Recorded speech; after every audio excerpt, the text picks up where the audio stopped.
प्राचीन संगीत शास्त्र मानकरे संगीत को लेकिन केते नीति नियम केते विधि विधान केते तथ्य तत्वर आलोचना करा जायछि एवं ये विशेष करी जो माने सीरियसली म्यूजिक करती बा शास्त्रीय संगीत साधना करती किंबा उच्चांग संगीत साधना करती ये तो समस्त नीति नियम तांको पई 100% प्रयोज्य। साधारण रे आमे माने जिमती कहू जे संगीत शिल्पी बा संगीत कलाकार संगीतज्ञ एमती विभिन्न प्रकारर नामकरण आमे कहू। प्राचीन शास्त्र रे ये जो सामग्रिक भाव में संगीत शिल्पी बा संगीत संप्रदायर व्यक्ति विशेष मान को चारि भाग में विभक्त कराई। गोटे है गायक तापरटी नायक तापर पंडित एवं शेषटी है वाग्यकार। ये चारि प्रकार जो श्रेणी विभाग है गायक बुझी होची साधारण भाव में जो मैंने गीत गाती तेरे खाली गीत गाइबार कथा एठी नहीं उभय कंठ संगीत एवं जंत्र संगीत उभय को बुझा जाए तेणु गोटे ताको कहते साधारण शब्द भाव में गायक नहीं कारण कंठ संगीत एवं जंत्र संगीत को गीत बोली मध्य कह जाए शुणी तो मुरली गीत एनिवे से अलग प्रसंग। आमे गायक कहले बुझीपरचु नायक कहले चलचित्रर नायक किंबा कौन नाटकर किंबा सेमती चरित्र भित्तिक नायक को बुझाएनी। संगीत शास्त्र रे नायक शब्द को एभली भाव में कह जायछि जो विज्ञ साधक माने परंपरा को उद्धार करी निजर साधना बल रे ताको हरि बढ़ई करी पुणी परवर्ती पीढ़ी रे पहुँचाई दियंती। ये हूँ नायकंकर कर्तव्य। ये नायक श्रेणी नथिले हुए तो परंपरा कौटी अटकी जाता परंपरा आम पाखक आसी न था कि आहरी आगक जाई न था। तेणु एमाने नायक संगीत शास्त्र रे पंडित साधारण भाव में आम बुझू जो माने गुणीजन शास्त्रज्ञ संगीत क्षेत्र में भी सैया जो माने संगीत तत्वविद जोटा इंग्लीश रे कहते जो म्यूजिकोलॉजिस्ट। तेणु जो माने संगीतर तत्व को विचार करती गवेषणा करती लिखती से माने पंडित श्रेणी रे जाती एवं शेषटी है वाग्गेयकार। ये दुईटा कथा बाक गेय बाचम च गेयम करुचे गाँती आ गीत भी लिखती बा साहित्य सृष्टि करती। आम संगीत कलाकार समाज रे एमती बहुत विज्ञ व्यक्ति अच्छा जो मैंने निजे गीत गाँती कवि एवं ता संगे संगीतज्ञ मध्य। तेणु से श्रेणीर व्यक्ति विशेष को वाग्गेयकार कहुई। ये जो चारि प्रकार विभागीकरण है गायक नायक पंडित वाग्गेयकार। आमे ये गायक विषय रे बा गायक श्रेणी विषय रे आज चर्चा करिबा। गायक रो पुणी केते प्रकार भेद अछि कहगला उत्तम गायक मध्यम गायक अधम गायक यह भी शास्त्र बुझी होछि। पुणी आउ कहीं कहले जे अनिंद्य गायक निंद्य गायक आउ किए कहले अदोष अदोष गायक सदोष गायक। तामाने सबु बेले संगीत शास्त्र रे जुगे जुगे संगीत साधना क्षेत्र में दुई प्रकार तीन प्रकार श्रेणीर गायक अछंती। से उत्तम हो पारती श्रेष्ठ से मझी मझिया हो पारती मध्यम से पुणी निकृष्ट धरणर साधन रे कम थी किमती किछि तांको अधम बोली शास्त्र कही। आउ जणे कहले कौन ना अनिंद्य आ निंद्य। संगीत कला करी जो माने निंदार पात्र होते से निश्चित भाव में संगीत कला क्षेत्र में अवांछित। तेणु जहाँ को निंदा करहबनी अर्थात संपूर्ण भाव में सच्चोट भाव में शास्त्रीय संगीत साधनार संगीत परिवेषण करती सी हेले कौन ना अनिंद्य।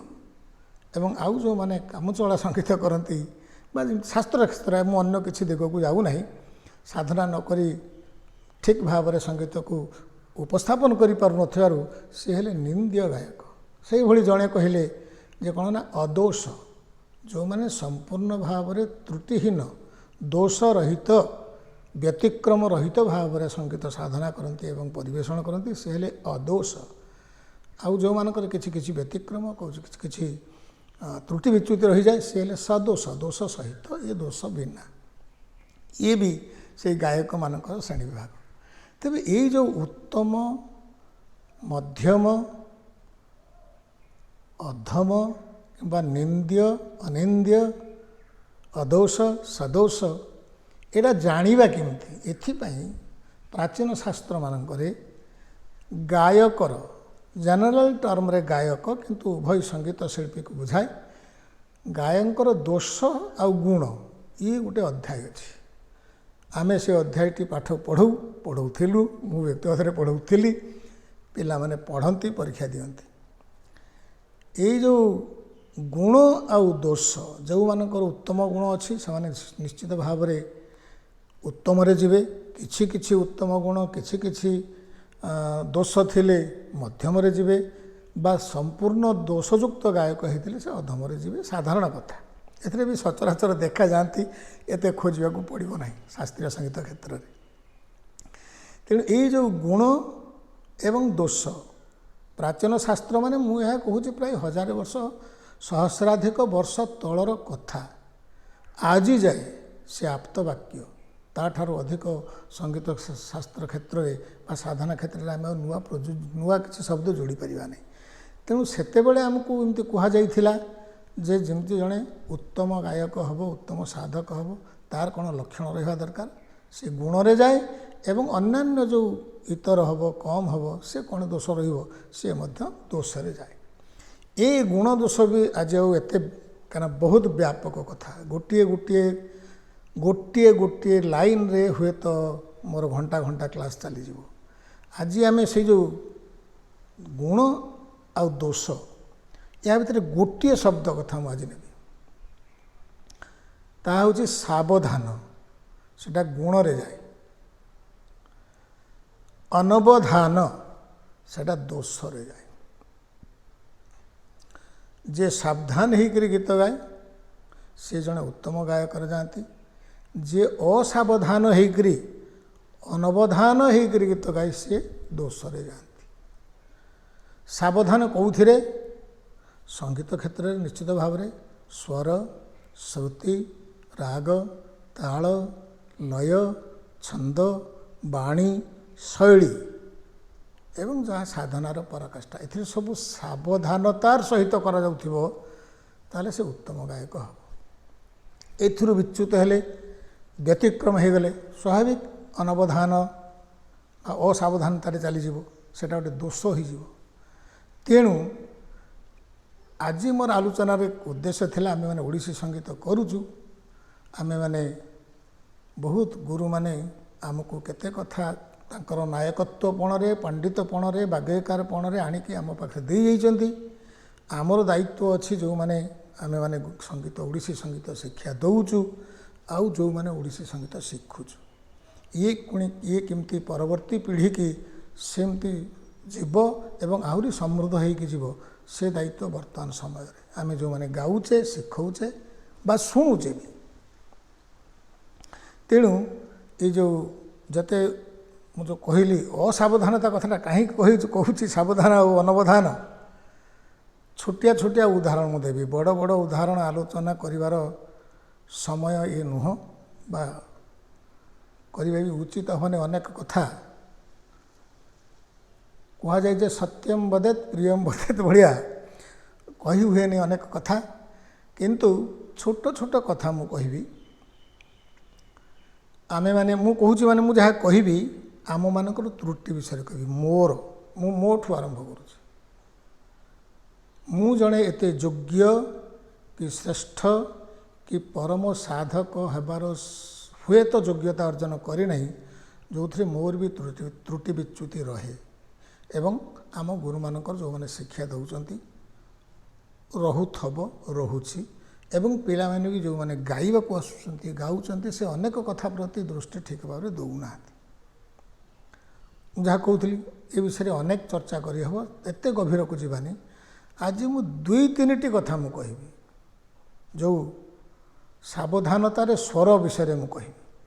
ସେଇଠି ଗୋଟେ କୁହାହେଇଛି ଦୋଷରେ ଯେଉଁମାନେ ଅନବଧାନ ତାଙ୍କର ଆଉ ଦୁଇଟା ଅପଖ୍ୟାତିମୂଳକ ପରିଚୟ, ସେମାନେ ହେଲେ ଅପସ୍ୱର, ଆଉ ଗୋଟେ ହେଲେ ମିଶ୍ରକ। କହିବି ପରେ ଅପସ୍ୱର କାହିଁକି ହେଲା। ତେଣୁ ଆମେମାନେ, ମୁଁ ଯାହା କହୁଥିଲି ଛୋଟିଆ କଥା ଗୁଡ଼ାକ କହିବି, ଆମେ ଯେତେବେଳେ ଗୀତ ଗାଉ ପ୍ରତ୍ୟେକ ଗୀତର ନିର୍ଦ୍ଦିଷ୍ଟ ଏକ ସ୍ୱର ବା ସ୍ୱରଲିପି ଅଛି ଏବଂ ପ୍ରତ୍ୟେକ ଗୀତ ନିର୍ଦ୍ଦିଷ୍ଟ ରାଗରେ ବି ହେଇଛି। ପୁଣି ସେ ରାଗମାନଙ୍କର ଗୋଟେ ନିର୍ଦ୍ଦିଷ୍ଟ ଆରୋହ ଅବରୋହ ଅଛି। ସାଧାରଣ ନିୟମ ହେଲା ଯେଉଁ ରାଗରେ ଯେଉଁ ସ୍ୱର ଲାଗେ ସେଇ ସ୍ୱରକୁ ନେଇକରି ଆମେ ଗୀତ ଗାଇବା କି ଆଳାପ କରିବା କି ବିସ୍ତାର କରିବା କି ସ୍ୱର ବିନ୍ୟାସ ଯାହା କିଛି ହେବ ସେଇ ରାଗର ସ୍ୱରରେ ହେବ। ସାବଧାନତାର ଅଭାବ କାରଣରୁ, ମୁଁ ଯେଉଁ କହୁଥିଲି ଅନବଧାନତା କାରଣରୁ କିମ୍ବା ସାବଧାନର ଅଭାବ କାରଣରୁ ଆମେ ବେଳେବେଳେ ଆମ ଜାଣତରେ ହେଉ କି ଅଜାଣତରେ ହେଉ ଆମର ବ୍ୟତିକ୍ରମ ହେଇଯାଏ। ସେ ବ୍ୟତିକ୍ରମ ମୁଁ ମୋ ନିଜ ଅନୁଭବରୁ କହୁଛି। ମୁଁ ବି ନିଜେ ସେ ବ୍ୟତିକ୍ରମ କରିଥିବି ଅତୀତରେ ଏବଂ ଏବେ ଜାଣିପାରୁଛି ବୋଲି ମୁଁ ଅନୁଭବ କରୁଛି। କିନ୍ତୁ ମୁଁ ଯେତେବେଳେ ଶୁଣୁଛି, ଯେହେତୁ ସେଇ ଅବସ୍ଥାକୁ ଆମେ ଆସିଗଲୁଣି, ବହୁତ ଲୋକଙ୍କର ଓଡ଼ିଶୀ ସଙ୍ଗୀତ ଆମେ ଶୁଣୁଛୁ, ଏତେ ସାବଧାନ ହେଇ ଗାଇବାର ଦୃଷ୍ଟିକୁ ଆସେନି। କାହିଁ କେଜାଣି କାମ ଚଳାଇ ଦିଅନ୍ତି କି କ'ଣ, ତ ସେମିତି ହେବା କଥା ନୁହଁ। ଯେଉଁମାନେ ବିଧିବଦ୍ଧ ସଙ୍ଗୀତ ଶିଖୁଛନ୍ତି, ଶିଖିକିରି ଗାଉଛନ୍ତି, ଯେଉଁମାନେ ଶିଖଉଛନ୍ତି, ସାଧନା କରି ଶିଖଉଛନ୍ତି, ଏମିତି ଛୋଟିଆ ଛୋଟିଆ କଥା। ଆଜି ମାତ୍ର ଗୋଟିଏ ବିଷୟରେ ବା ଏ ଯେଉଁ ରାଗରେ ସ୍ୱର ବିଷୟରେ ମୁଁ ଗୋଟିଏ ଛୋଟ ଛୋଟ ଉଦାହରଣ ଦେବି। ଏ ଅତ୍ୟନ୍ତ, ମୁଁ ଯାହା କହୁଛି, ସମ୍ବେଦନଶୀଳ ପ୍ରସଙ୍ଗ। କାହାକୁ ବୁଦ୍ଧି ଦେଇଦେବା, କାହାକୁ ଦୋଷ ଦେଇଦେବା, କାହାକୁ ଭୁଲ ତ୍ରୁଟି ବାହାର କରିଦେବା, ଏ ଗୋଟେ ସହଜ କଥା, କିନ୍ତୁ କରିବାଟା ଏତେ ସହଜ ନୁହଁ, ସଙ୍ଗୀତ ଶାସ୍ତ୍ରରେ ବିଶେଷ କରି। ତେଣୁ ମୁଁ ସେଇ ଯେଉଁ ପୁଣି ମୂଳକୁ ଫେରିବି ଯେ ଆମେ ଯେତେବେଳେ ଗୀତଟି ଗାଉ ସେ ଆରୋହ ଅବରୋହରେ ଠିକ୍ ରହୁ କି ନାହିଁ, କି ସେ ଯେଉଁ ଗୀତର ସ୍ୱରଲିପି ଅଛି ସେଥିରେ ଆମେ ରହୁ କି ନାହିଁ, ସେଇଟା ଆମେ ଚିନ୍ତା କରିବାର କଥା। ଏକଦମ ସିଧା ଉଦାହରଣ ଶଙ୍କରାଭରଣର ତେଜମନୁ। କାରଣ ମୋ ପାଠଶାଳା ଏକରେ ମୁଁ ତେଜମନୁମାନ ଗୀତରେ ଆରମ୍ଭ କରିଥିଲି, ଆଜି ସେଇଟା ହିଁ ହେଉ 30ତମ ପାଠଶାଳାରେ ଆମେ ଭାଗରେ ଆସି ପହଞ୍ଚିଗଲେ। ତେଜ, ଏତିକି। ଏହାର ଗୋଟେ ନୋଟେସନ୍ ବା ସ୍ୱରଲିପି ଅଛି, ପା ପା ଧା ପା ମା ତେଜ। ସମସ୍ତେ ଗାଉଥିବେ, ଗାଉଛନ୍ତି, ମୁଁ କହୁନାହିଁ ଗାଉନାହାନ୍ତି ବୋଲି, କିନ୍ତୁ ଅସାବଧାନ ହେଲେ କ'ଣ ହୁଏ, ତେଜ ତେଜ ତେ ତେଜ। ଏଠି ସେ କୋମଳ ଧା ନୁହଁ କି ଶୁଦ୍ଧ ଧା ନୁହଁ, ଇଏ ଗୋଟେ ଶୁଦ୍ଧ ଧାର ଆଉ କ'ଣ ଲାଗିଗଲା। ପା ଧା ପା ମା, ପା ଧା ପା ମା ତେଜ, ଏମିତି ବି ହେଇଯାଏ। ତେଜ କହିଦେଲା ବେଳକୁ ସେ କ'ଣ କୋମଳ ଧା ହେଲା କି ଶୁଦ୍ଧ ଧା ହେଲା, ଇଏ ଗୋଟେ ଛୋଟିଆ କଥାଟେ, ଆମେ ଜଗିଦେଲେ ହେଇଯିବ। ଯେତେବେଳେ ଶଙ୍କରାଭରଣଟା ଆମେ ବି ଆରୋହ କରୁ, ସା ସା ନେ ଧା ପା, ସା ନେ ଧା ପା, ନେ ସା ଧା ନେ ଧା ନେ, ଇଏ ହେବ ଆନ୍ଦୋଳନ। ଆମେ ଅସାବଧାନ ହେଲେ କ'ଣ ହେବ, ସା ନେ ଧା ଧାନି ଧାନି ଧାନି, କୋମଳ ନି ହେଇଗଲା। ତେଣୁ ଏଇସବୁ ଇଏ ହେଉଛି ଅସାବଧାନତାର। ମୁଁ କହୁନି ଏଇଟା କେହି ଜାଣନ୍ତି ନାହିଁ ବୋଲି, ଶୁଦ୍ଧ ଧା ଲାଗେ, କୋମଳ ନି ଲାଗେ ନାହିଁ, ଏଇଟା ଆମେ ସମସ୍ତେ ଜାଣୁ। କିନ୍ତୁ ଅସାବଧାନ ହେଲେ ଏମିତି ଟିକେ ଟିକେ ହେଇଯାଏ, ଯେଉଁଥିରେ ଯେଉଁ ଅପସ୍ୱର କଥା ମୁଁ କହୁଥିଲି, ଗୋଟେ ବିକୃତ ସ୍ୱର ଆସି ଲାଗିଗଲା। ଆମେ ବଜ୍ରକାନ୍ତି ରାଗ ସମସ୍ତେ ଗୀତ ଗାଆନ୍ତି। ସେ କେତେ ବ୍ୟାପକ ତ୍ରୁଟି ବିଚିତ ହୁଏ ସେ ପଛ କଥା। ଖାଲି ମୁଁ ଆଜି କହୁଛି ସ୍ୱର ବିଷୟରେ। କଣ୍ଟ ଦେଇ ବେଣୁଧାରୀ, ଏ ଯେଉଁ କଣ୍ଟ ଦେଇ ପା ଗା ମା, ପା କୋମଳ ଗା ଗା ମା, କିନ୍ତୁ ଆମେ ଗାଉ କ'ଣ, କଣ୍ଟ ଦେଇ ପା ଗା, ସେ କୋମଳ ଗା ନୁହଁ କି ଶୁଦ୍ଧ ଗା ନୁହଁ। କଣ୍ଟ ଦେଇ ନ ହେଇକରି କଣ୍ଠ ଦେଇ ଏଇଠୁ ଗୋଟେ ଅଧା ବାଟରୁ ପଳାଉଛୁ। ପୁଣି ବେଣୁଧାରୀ ସ୍ୱର କ'ଣ ନଇଲେ ମୋ କୁଞ୍ଜ ପୁରୀ। ଆମେ ଅସାବଧାନ ହେଲେ କ'ଣ ଗାଇଦେଉ ନଇଲେ ମୋ ପାନି ସାରେ ମାଗା। ବଜ୍ରକାନ୍ତି ରାଗରେ ଆରୋହରେ ରେ ଲାଗେ ନାହିଁ, ତେଣୁ ପାନି ସାଗା କହିବାକୁ ଆମେ ସବୁବେଳେ ବାଧ୍ୟ, ପାନି ସାରେ ଗା କହିହେବନି। ନଇଲେ ମୋ କୁଞ୍ଜ, ତେଣୁ ଏଇଟା ଅସାବଧାନରୁ ହୁଏ ବୋଲି ମୁଁ କହୁଛି, ଜାଣିକରି କେହି କରନ୍ତି ବୋଲି ମୁଁ କହିବି ନାହିଁ। ତେଣୁ ସାବଧାନ ହେଇଗଲେ ନଇଲେ ମୋ ବା ସେ ଶୁଦ୍ଧରେ ଲାଗିବାର ସମ୍ଭାବନା ନେଇ ଟିକେ ସାବଧାନ ହେଇଗଲେ। ସାବେରୀ ରାଗ ନିଆଯାଉ। କେ ରଙ୍ଗେ ଚାହିଁଲା ଛଇଳ ନବଘନ କାଳିଆ। ମୁଁ ଯେତେବେଳେ ଶିଖୁଥିଲି ପ୍ରାୟ ଏହା ହିଁ ଶିଖୁଥିଲି, ସମସ୍ତେ ଗାଉଛନ୍ତି। ଅସାବଧାନ ହେଲେ କ'ଣ ହୁଏ ନବଘନ କାଳିଆ ପାନି ଧାନି ବାଧା ମପା କୋମଳିନୀ ଲାଗିଗଲା, ଅଥଚ ସାବେରୀରେ କୋମଳିନୀ ଲାଗେନି। ଏ ଟିକେ ଜଗିଗଲେ ଆମେ ସେ ପାନି ଧାନି କରିବା ଦରକାର ନାହିଁ, ପାଧା ପାମା କୋମଳ ଧାରେ ହେଇପାରିବ। ଅନ୍ତରା ମପ ଧ ଧ ସା ସା ରେ ସା ହେଲା ଗୀତର ସ୍ୱରଲିପି, କିନ୍ତୁ ଆମେ ଗାଉ କ'ଣ ମପ ଧ ଧ ସା ରେ ସା। ଏ କୋମଳ ଗା ଲାଗିଗଲା, ସାବେରୀ ରାଗରେ କୋମଳ ଗା ଲାଗେନି, ଛୋଟିଆ କଥା, ଟିକେ ସାବଧାନ ହେଇଗଲେ ଆମେ ଲାଗିବୁନି। ବା ଯେତେବେଳେ ସେକେଣ୍ଡ ଲାଇନ୍ କରୁଛୁ ମ ପ ଧ ଧ ସା ସା ରେ ସା ପ ଧ ସା ସା ନି ଧ ସା ନି ଧ ପ, ଏ ହେଉଛି ସ୍ୱରଲିପି। ଆମେ ଗାଉ କ'ଣ ମ ପ ଧ ଧ ସା ସା ରେ ସା ନି ନି ସା ସା। ନି ନି ସା ସା ସାବେରୀ ରାଗରେ ହେବ ନାହିଁ, କାରଣ ଆରୋହରେ ନି ସ୍ୱର ବର୍ଜିତ ଥାଏ। ଏମିତି ଟିକେ ଅସାବଧାନତା, ଟିକେ ଅସାବଧାନ ହେଇଗଲେ ଆମ ରାଗରେ ତାର ସ୍ୱର ଯେଉଁ କୁହନ୍ତି ଅପସ୍ୱର କଥା ମୁଁ କହୁଥିଲି, ତେଣୁ ସେ ଅପସ୍ୱର ହିଁ ଆମେ ପରିଚିତ ହେବା।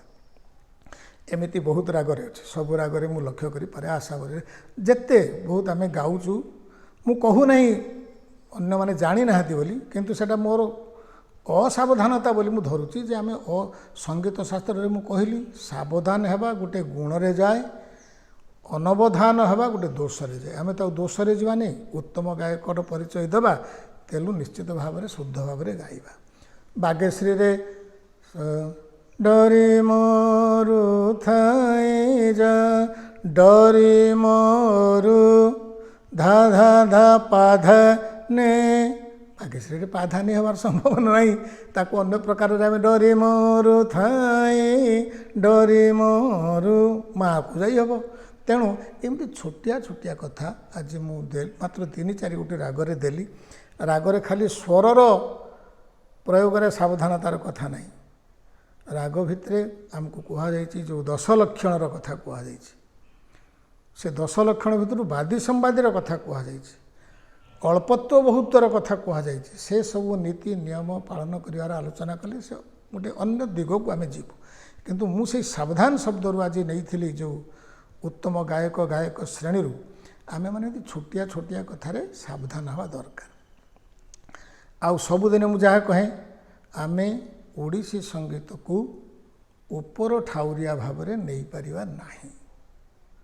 ଯେମିତି ଭାବିଲେ ସଜଣୀ ମିତଣୀ ରାଧା ଗାଇଦେଲେ ଓଡ଼ିଶୀ ହେଇଯିବ ବୋଲି ଯାହା ଆମକୁ ନିନ୍ଦୁକମାନେ କହନ୍ତି, ନିନ୍ଦୁକମାନେ ଯେଉଁମାନେ ଆମକୁ ନିନ୍ଦା କରନ୍ତି, ଓଡ଼ିଶୀ ସଙ୍ଗୀତ, ଓଡ଼ିଶୀ ଭାଷା, ଓଡ଼ିଶୀ ସଙ୍ଗୀତର ଶୈଳୀକୁ ଯେଉଁମାନେ ଚିହ୍ନି ନାହାନ୍ତି ବା ଚିହ୍ନିକରି ତାକୁ ଟିକେ ଆଦର କରନ୍ତି ନାହିଁ, ଏମିତି ନାନା କଥା କୁହାଯାଏ ସଜନୀ ମିତଣୀ ସଙ୍ଗିନୀ ଗୀତ, ତାହା ନୁହଁ। ଏହା ଗୋଟିଏ ଓଡ଼ିଶୀ ସଙ୍ଗୀତ ହେଉଛି ଉତ୍କୃଷ୍ଟ ସଙ୍ଗୀତ ଏବଂ ଉତ୍କୃଷ୍ଟ ସାହିତ୍ୟର ସମାହାର। ଭାରତୀୟ ଶାସ୍ତ୍ରୀୟ ସଙ୍ଗୀତ ଇତିହାସରେ ଖୁବ୍ କମ୍ ଏମିତି ମିଳିବ ଯେଉଁଠି ସମୃଦ୍ଧ ସାହିତ୍ୟ, ସମୃଦ୍ଧ ରାଗ ସଙ୍ଗୀତ ପରମ୍ପରା ଆଉ ଗାୟନ ଶୈଳୀ। ତେଣୁ ସବୁବେଳେ କହେ ଯେ ଏଟାକୁ ଉପର ଠାଉରିଆ ନେଲେ ଚଳିବ ନାହିଁ, ସାବେରୀ ରାଗରେ କୋମଳ ଗା ଲଗେଇଦେଲେ ଚଳିବ ନାହିଁ, ମୁଖାରୀ ରାଗରେ କୋମଳ ଧା ଲଗେଇଦେଲେ ମୁଖାରୀ ରାଗରେ କୋମଳ ଧା ଲଗଉ କେହି କହିଲେ ଏହାର ବିଶେଷ ପ୍ରୟୋଗ ସ୍ୱର। କାହିଁକି ବିଶେଷ ପ୍ରୟୋଗ ସ୍ୱର? ଯେମିତି ବିହାଗ ରାଗରେ ତୀବ୍ର ମଧ୍ୟମ ବର୍ଜିତ ଶାସ୍ତ୍ର କହୁଛି, ଅଥଚ ସମସ୍ତେ ତୀବ୍ର ମଧ୍ୟମ ଲଗେଇଲେ କି ସେ ଯେକୌଣସି ଶୈଳୀ ହେଉ କ'ଣ ନା ତୀବ୍ର ମଧ୍ୟମ ମଧ୍ୟ ଲାଗେ। Why that? ଆମେମାନେ ବେଳେବେଳେ ସେମିତି କରୁ, ତାହା ହେବା ଉଚିତ ନୁହଁ। ତାହା ହେଉଛି ଆମ ଅସାବଧାନତାର ଫଳ। ଆମେ ସାବଧାନ ହେବା, ଆମ ସଙ୍ଗୀତକୁ ଆମେ ଭଲ ପାଇବା। ବହୁତ ସମୟରେ ପିଲାମାନେ ପପୁଲାରିଟି ଖୁବ୍ ଶୀଘ୍ର ଲୋକପ୍ରିୟତା ଅର୍ଜନ କରିବା ପାଇଁ ଆଜିକାଲି ଓଡ଼ିଶୀ ସଙ୍ଗୀତ ଶିଖିବାକୁ ଚାହୁଁନାହାନ୍ତି। ଚାହିଁବା ଓଡ଼ିଶୀ ସଙ୍ଗୀତ ଶିଖିବାଟାକୁ ନାକ ଟେକୁଛନ୍ତି। ମୁଁ ଜାଣୁଛି ଏଗୁଡ଼ା ପ୍ରତ୍ୟକ୍ଷ ସତ୍ୟ କଥା। ଯେଉଁମାନେ ବି ଅନ୍ୟାନ୍ୟ ଶାସ୍ତ୍ରୀୟ ସଙ୍ଗୀତ ଶିଖୁଛନ୍ତି ସେ ଶାସ୍ତ୍ରୀୟ ସଙ୍ଗୀତ ଗାଆନ୍ତି ନାହିଁ କେଉଁଠି, ସେ ଆଉ କ'ଣ ଗାଆନ୍ତି, କିନ୍ତୁ ସେମାନେ କ୍ରେଡ଼ିଟ୍ ନିଅନ୍ତି, ଗୌରବ କରନ୍ତି ଯେ ମୁଁ ଅମୁକ ଶାସ୍ତ୍ରୀୟ ସଙ୍ଗୀତ ଶିଖିଛି, ମୁଁ ଓଡ଼ିଶୀ ଶିଖିନି। ମାନେ ଓଡ଼ିଶୀ ଶିଖିଦେଲେ ସେ ହୁଏତ ସେଇ ଯେ ଏଣୁ ତେଣୁ ଗାଇପାରିନଥାନ୍ତେ, ସେଇଟା ସତ କଥା। ଯେ ଓଡ଼ିଶୀ ଗାଇବ ସେ ଆଉ କିଛି ଗାଇପାରିବନି। ଯେ ଓଡ଼ିଶୀ ସାଧନା କରିବ ତା ଗଳାରେ ସବୁ ହେବ। ଅନ୍ୟ ସଙ୍ଗୀତ ସାଧନା କରୁଥିବା ବ୍ୟକ୍ତିବିଶେଷ ସହଜରେ ତାଙ୍କ ଗଳାରୁ ଓଡ଼ିଶୀ ବାହାରିବନି। ଏଇଗୁଡ଼ା ଯେହେତୁ ମୋ ନିଜର ମନର କଥା, କାରଣ ମୁଁ କହିବାରେ ଆଉ ମୋର କିଛି ଦ୍ୱିଧାବୋଧ ନାହିଁ। ଆମେ ଗୋଟେ ସମୟକୁ ଆସିଲୁଣି, ଗୋଟେ ବୟସକୁ ବି ଆସିଲୁଣି। ଯାହା ଘଟିଯାଉଛି, ଯଦି ଯୁବପିଢ଼ି ନିଜ ମାତୃ ସଙ୍ଗୀତ ପ୍ରତି, ନିଜ ମାତୃଭାଷା ପ୍ରତି ସମ୍ବେଦନଶୀଳ ନ ହେବେ, ଚେତନଶୀଳ ନ ହେବେ, ସହାନୁଭୂତିଶୀଳ ନ ହେବେ, ଏହାଠାରୁ ଭରି ଦୁର୍ଭାଗ୍ୟ କ'ଣ? ପପୁଲାରିଟି ପାଇଁ ଆମେ ଓଡ଼ିଶୀ ସଙ୍ଗୀତକୁ ଏଣୁତଣି ମୁଁ କେତେ ମୁଁ କହିବାରେ ମୁଁ କିଛି ଖରାପ ମୋତେ ଆସୁନାହିଁ।